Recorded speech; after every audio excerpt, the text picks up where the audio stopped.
I am Ben Austin, your New Rules golf coach. I had a question on Facebook recently, and the player asked, Ben, how do I get more hip turn through impact? Now, we have to understand the caliber of player that we're talking about here. So this player is going to be a very good player. Now, if I just had a person that can't break 100 work on this, that might actually make them slice more, right? So, this is a good thing I want everybody to understand, and the first concept we're going to talk about today is disassociation.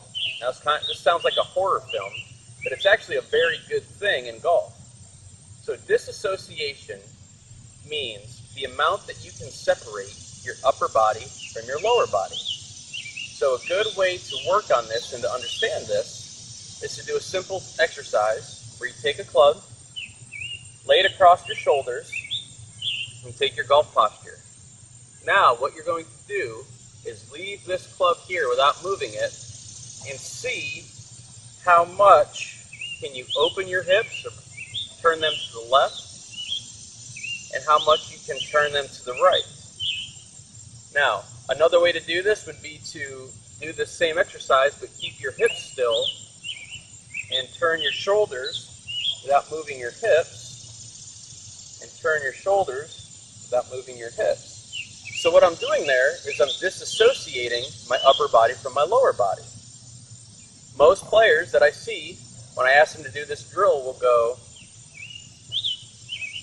like that. They will turn everything. Now we need to disassociate our lower body from our upper body. Now once we can do this, and the more that you can keep your shoulders here and turn your hips, this is going to help with getting more hip turn through impact. Now, a great drill you can work on is a very simple drill. And this drill basically has three parts. The first part that you're going to do is you're going to take your setup position, and the first step is you're basically going to preset where you want to be at impact. So what you're going to do is just take your hands, push them forward, and then turn your hips as much as you can.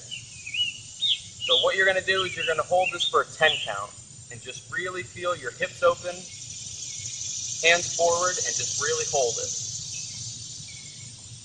Second step, take a short backswing, same feeling without hitting the ball.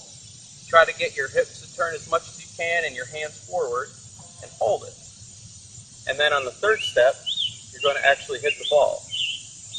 Now we can get into more advanced topics of how the hips actually work, but this is a very good drill at all levels to get your body to start working a little bit more.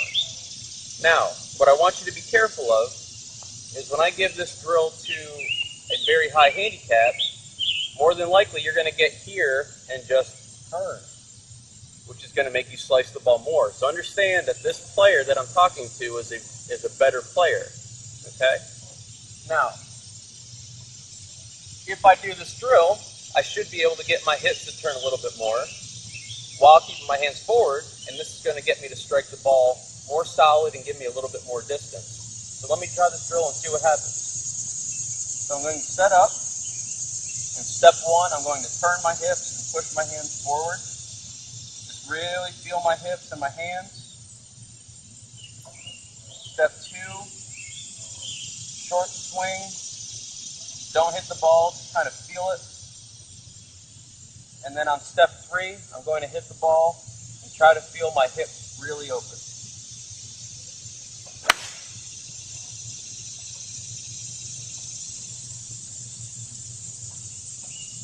Pretty good shot. Now if you do this drill, you'll get your body to activate a little bit more. You'll be able to turn your hips a little bit more.